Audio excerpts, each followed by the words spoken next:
দ্রুত বড়লোক হওয়ার আমলের কথা বলবো। যখন থেকে আমলটি করা শুরু করবেন, টাকা আসা শুরু হবে ইনশাআল্লাহ। বড়লোক হওয়ার আমল বলতে ইসলামে কিছু দোয়া, এবাদত, জীবনযাপনের পদ্ধতিকে বোঝানো হয়, যা আল্লাহর রহমত, রিজিক বৃদ্ধি, সচ্ছলতা আনে। এর মধ্যে আছে তাকওয়া অবলম্বন, আল্লাহর উপর ভরসা, সাদকা, ইস্তেগফার, বিয়ে করা ও নির্দিষ্ট কিছু দোয়া ও জিকির। যেরকম একটি দোয়া রয়েছে, এই দোয়াটি আপনি বেশি করে পাঠ করবেন, হয়তো শুনেছেন, কিন্তু আপনাকে প্রথমে একটা কথা বলি যে অনেকই ভাই বলে যে আমি তো অনেক দোয়া করি, কিন্তু দোয়া করেই যে হয় না। দেখেন, বড় লোক হতে চাইলে তো আপনি হতে পারবেন না। তার জন্য আপনাকে মেহনত, পরিশ্রম, আল্লাহর নাম নিয়ে করতে হবে, আর আল্লাহর কাছে সাহায্য ও প্রার্থনা করতে হবে, দোয়া করতে হবে। যখন দোয়া কবুল হবে তখন আপনি ফলাফল পাবেন। তো সর্বপ্রথম যে আমলের কথা বলবো, তাকওয়া, আল্লাহর উপর ভরসা, আল্লাহকে ভয় করা ও তার উপর পূর্ণ ভরসা রাখা। সূরা নূহে বলা হয়েছে, তাকওয়া অবলম্বন করলে আল্লাহ প্রচুর বৃষ্টি দিবেন এবং সম্পদ দিবেন।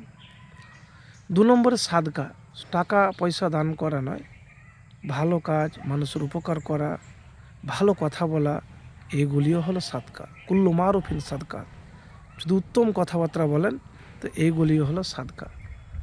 তো সাদকাতে দান করলে কমে না, সম্পদ বৃদ্ধি পায়। ইস্তেগফার, ইস্তেগফারের কথা বলেছি, নবীজি সাল্লাল্লাহু সাল্লাম দিনে 70 বার 100 বার করতেন, আপনি করবেন। এবং রিজিকের জন্যে দোয়া, রিজিকের জন্যে দোয়া, একটি দোয়ার কথা বলবো।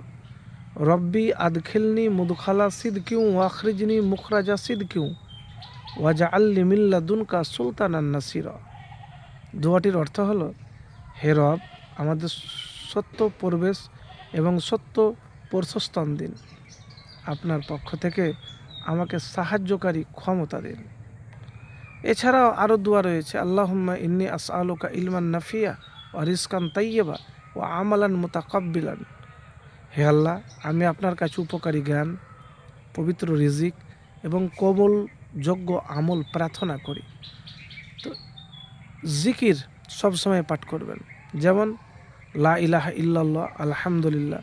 বিয়ে করা, বিয়ে করতে গেলে ধন সম্পদ বৃদ্ধিতে সহায়ক, আল্লাহ নিজ অনুগ্রহে ধনী করে দেন। তো শেষের বেলাতে যে কথাটি বলবো, যে বড়লোক যদি হতে চান, এইগুলি তো করবেন। শিক্ষা ও দক্ষতা বৃদ্ধি, উচ্চ আয়ের জন্য শিক্ষা ও দক্ষতা অর্জন করা, পরিকল্পনা ও সঞ্চয়, বাজেট তৈরি করা, সঞ্চয় বিনিয়োগ করা, ব্যবসা, নতুন ব্যবসা শুরু করা। তো এই আমল একবার করে দেখুন, চেষ্টা করুন, দোয়া করুন। চেষ্টার পাশাপাশি আল্লাহর কাছে দোয়া করা অপরিহার্য। একবার করে দেখুন, ফলাফল পাবেন।